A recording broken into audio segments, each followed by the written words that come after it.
السلام علیکم۔ جائز کیش سے لون لیا یا ایزی پیسہ سے لون لیا یا کسی بھی اپلیکیشن سے لون لیا اور 165 دن گزر گئے، ابھی تک لون ریٹرن نہیں کیا۔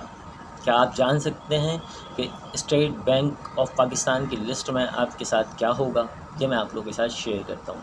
ابھی تک اگر آپ نے میرے چینل کو سبسکرائب نہیں کیا یا بیل آئیکن کا بٹن نہیں دبایا تو فوراً سے جا کے آئندہ آنے والی ویڈیوز کے لیے میرے چینل کو سبسکرائب لازمی کرتے ہیں۔ تو اسٹیٹ بینک آف پاکستان کی لسٹ میں آپ بلیک لسٹ کب ہوتے ہیں؟ جب آپ کسی کمپنی سے اماؤنٹ لیتے ہیں اور اس کی ٹائم پیریڈس کے مطابق وہ اماؤنٹ آپ ریٹرن نہیں کرتے، دین وہ کمپنی چاہے وہ جائز کیش ہو یا ایزی پیسہ ہو یا کوئی بھی بینک ہو، وہ اسٹیٹ بینک کو ایک ریکویسٹ بھیجتی ہے۔ اس ریکویسٹ کے مطابق اسٹیٹ بینک آپ کے NIC نمبر اور نمبر کو اپنے بلیک لسٹ میں ڈال دیتا ہے۔ اب اس کے نقصانات اور فائدے کیا ہیں یہ میں آپ لوگوں کے ساتھ شیئر کرتا ہوں۔ اگر جائز کیش اور ایزی پیسہ سے آپ لون لیتے ہیں تو اسٹیٹ بینک 165 دن کا آپ کے پاس ٹائم ہوتا ہے، 165 دن کے اندر آپ ادا کر دیں۔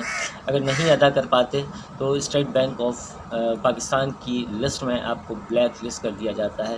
اس سے آپ کے نقصانات کیا ہیں؟ فی الحال تو اس حوالے سے اتنا بڑا کوئی نقصان نہیں ہے۔ اس سے صرف ایک تو یہ نقصان ہے کہ آپ اسی اپلیکیشن کے اندر کوئی ٹرانزیکشن کریں گے تو آپ کی اماؤنٹ ڈیٹیکٹ ہو جائے گی لون کی صورت میں۔ سیکنڈ یہ کہ کیا ہمارا نمبر بلیک لسٹ میں چلے جائیں گے، سارے موبائل نمبر جو ہمارے نام پر ہیں، کیا ہمارے اکاؤنٹ سارے بند ہو جائیں گے؟ یعنی کہ اگر جائز کیش سے لون لیا ہے تو ایزی پیسہ کا اکاؤنٹ بند ہو جائے گا، وہاں سے اماؤنٹ ڈیڈکٹ ہو جائے گی، یا بینک اکاؤنٹ سے اماؤنٹ ڈیڈکٹ ہو جائے گی؟ نہیں، ایسا نہیں ہے۔ جس اپلیکیشن سے آپ نے لون لیا ہے صرف وہی اپلیکیشن آپ کی اماؤنٹ ڈیڈکٹ کرے گی۔ اگر آپ اس کے اندر فنڈ ڈالیں گے تو اماؤنٹ کوئی بھی ڈپازٹ کروائیں گے تو وہ ڈیڈکٹ ہو جائے گی۔ بیسکلی جائز کیش اور ایزی پیسہ پہ جو اماؤنٹ ہے وہ اتنی بڑی اماؤنٹ نہیں ہے، 10,000 15,000 اور 20,000 تک کی اماؤنٹ ہے، اس سے زیادہ اماؤنٹ نہیں ہے۔ تو اسٹیٹ بینک بھی اس کے اوپر کوئی زیادہ خاص کر کوئی توجہ نہیں دیتا ہے، صرف آپ کا جو اکاؤنٹ نمبر ہے اور جو موبائل نمبر ہے اس کو بلیک لسٹ کر دیتا ہے وقتی۔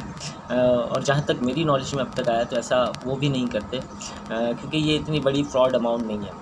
لیکن یہ ہے کہ جس اپلیکیشن سے آپ نے لون لیا ہے وہ اپلیکیشن آپ کی تمام ٹرانزیکشن کو روک کر پہلے اپنے پیسے چارج کرتی ہیں، پھر دین آگے ورک کریں گی وہ۔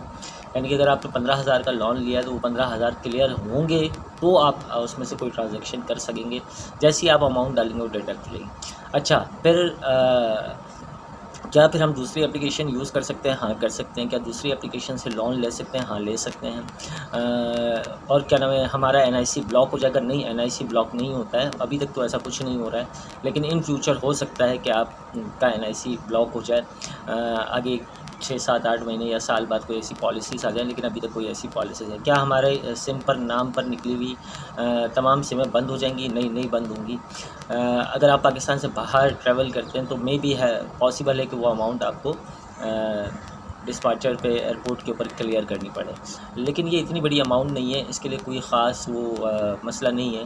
لیکن میرا مشورہ یہ ہے کہ لون نہ لیں، نہ دیں اور نہ ان معاملات کے اندر پڑیں۔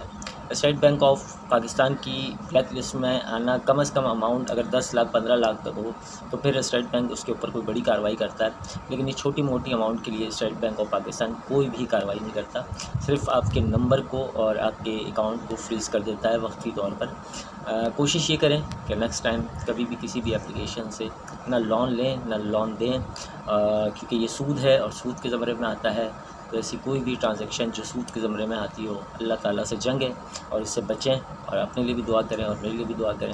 اللہ حافظ۔ چینل کو لازمی سبسکرائب کر دیں، دعاؤں میں یاد رکھیں۔ پاک رہے۔ اللہ حافظ۔